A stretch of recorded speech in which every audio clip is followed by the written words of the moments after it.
story starts in 82. You'll get much better, said Dr. True.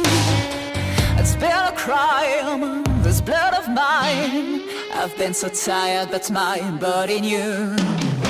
John Doe, John Doe. Fight it, fight it. Test it, test it. Fight it, fight it. Know it, test it, treat it right.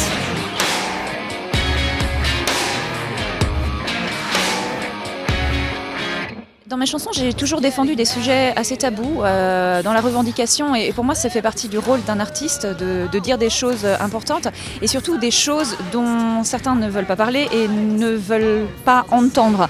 Et vraiment, quand j'ai pris conscience que cette maladie était complètement méconnue, que les gens disaient ouais, c'est une maladie de drogués, ça ne me concerne pas, etc. Et surtout quand j'ai pris conscience qu'il y avait maintenant un traitement qui permettait d'en guérir, je me suis dit non mais là stop, ça suffit quoi. Et là, je dis c'est obligé que je m'implique dans cette cause, quoi.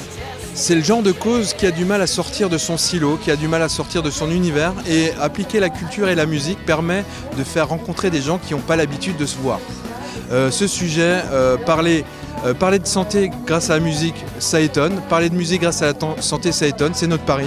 On a cumulé les deux pour que des gens qui n'ont pas l'habitude de se parler, se parlent et puissent se dire des choses que les autres ne savent pas. On a un gros événement, on va dire culturel, hein. Bien sûr. On va continuer à travailler. Il y a une dynamique qui est portée par SOS Hépatite, par l'hôpital, par également Culture Angel, qui vont continuer. Nous, on est accompagnants.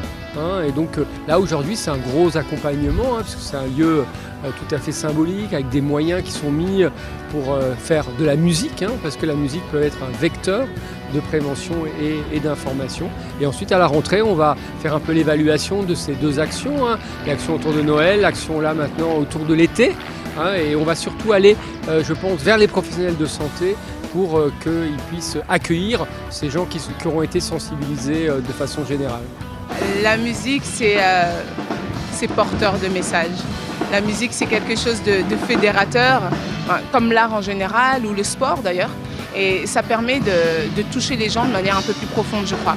Je trouve que ça décrispe un petit peu les choses. Ça peut montrer que finalement, on peut passer un bon moment, diffuser un message d'importance, à savoir se dépister, et en même temps profiter de la musique et avoir la sensation que les musiciens ne sont pas forcément des gens qui font que des choses dans des caves quand ils répètent ou des concerts, mais qu'on peut aussi se sentir concerné, qu'on a des proches qui peuvent être touchés par ça, et que finalement, musiciens ou personnes qui écoutent, on a tous besoin de la même chose, à savoir être en meilleure santé possible. Je ne m'étais pas forcément rendu compte, et quand on m'a parlé de ça sous cet angle-là, en plus de l'aspect sanitaire qui est pour moi super important, ça m'a touché, et ça a rajouté, on va dire, quelque chose en plus au fait de venir faire des chansons. Ça, faire des chansons, si tu veux, nous on nous propose de venir faire des chansons, on le fait, mais si en plus de ça on le fait pour quelque chose qui nous paraît juste, important et intéressant, ça donne des raisons en plus de le faire. La musique, c'est un moment de partage entre les gens, c'est un moyen d'exprimer des émotions. Sylvain vous le dira mieux personne. Comme le cinéma.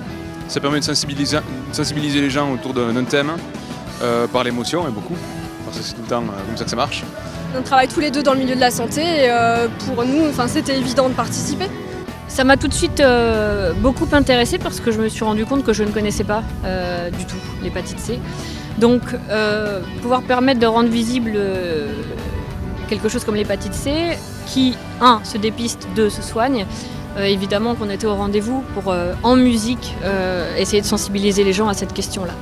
Puisqu'on peut avoir l'hépatite C sans le savoir et du coup la transmettre, ce qui est quand même le fléau et la catastrophe est là, c'est-à-dire on peut être porteur et le transmettre à d'autres sans le savoir. Donc franchement, un tout petit picot au bout du doigt qui fait absolument pas mal, ça prend même pas 3 minutes et on est au courant. Ce serait vraiment trop dommage de ne pas y aller. On a 100% de chance de gagner au test de dépistage. 100% des gens qui ont tenté leur chance au dépistage ont gagné, soit le droit d'être assuré et de se dire on n'a rien, c'est bon, ou soit de se dire mince, j'ai quelque chose, mais en 8 semaines je suis guéri avec 1 comprimé par jour. Il n'y a aucune autre pathologie qui peut proposer cette guérison, quoi. Eh ben, on espère que ça va aller très loin. Il y a beaucoup de signes qui nous montrent que cette campagne peut aller très loin, puisque cette campagne, en fait, on cherche pas de sous, on cherche juste à informer les gens. C'est quand même incroyable de se dire qu'on cherche à informer. Donc nous, notre but, évidemment, c'est de la porter. Alors c'est déjà une campagne nationale, hein. Il y a beaucoup d'opérations nationales qui sont faites à travers différentes villes, à travers différents partenaires, différentes actions. Maintenant, notre but, c'est que ça aille peut-être même au niveau du gouvernement, et on a la chance d'avoir une députée qui nous aide et qui lutte vraiment avec nous. Je pense qu'on va y arriver. Je confirme, un jour, une très belle rencontre. Tu es venu jusque dans ma permanence parlementaire pour me parler de cette action, de l'assaut Savoir c'est guérir et de tout ce combat que tu mènes avec tellement de brio, tellement de cœur. Et ce combat qui est noble. Alors, je suis parlementaire, certes, je suis médecin, d'abord. Je crois complètement qu'il faut aujourd'hui comprendre quelque chose de tout simple, très très simple, qui est, c'est écrit sur les t-shirts, c'est écrit sur les affiches, c'est écrit un peu partout, mais il faut que vous, tous ici réunis, que vous compreniez très bien qu'aujourd'hui, on guérit de l'hépatite C. On guérit de l'hépatite C, mais il faut encore savoir qu'on est porteur de l'hépatite C. On ne doit plus mourir d'hépatite C. On s'est fixé un pari qui serait que la ville de Strasbourg soit la première ville en France, en Europe, à avoir éradiqué l'hépatite C. Mais je pense qu'il faut aller au-delà de ça. Il faut se dire que la France doit être le premier pays au monde à éradiquer l'hépatite C. Il y a deux raisons pour lesquelles on peut y croire. La première, c'est que comme on est en partenariat avec la ville de Strasbourg, on va essayer ensemble d'éradiquer cette maladie en moins de 5 ans, et c'est donc en démultipliant les occasions et culturelles et santé et ensemble pour y arriver. Et on a d'autres villes en France qui nous regardent de loin mais de très près et qui ont envie de faire la même chose parce qu'ils ont l'impression que ça fonctionne. J'ai des gens qui me contactent du Canada, d'Allemagne, de Suisse, d'autres pays, et qui veulent savoir comment justement on utilise le biais de la musique pour communiquer, pour enlever les tabous et pour ouvrir vraiment les consciences.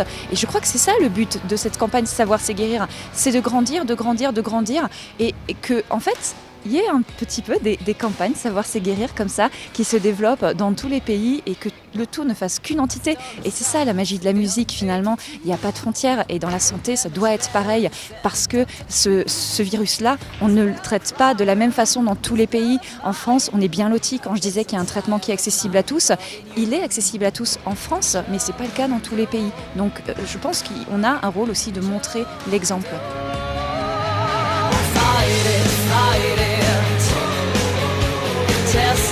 Test it,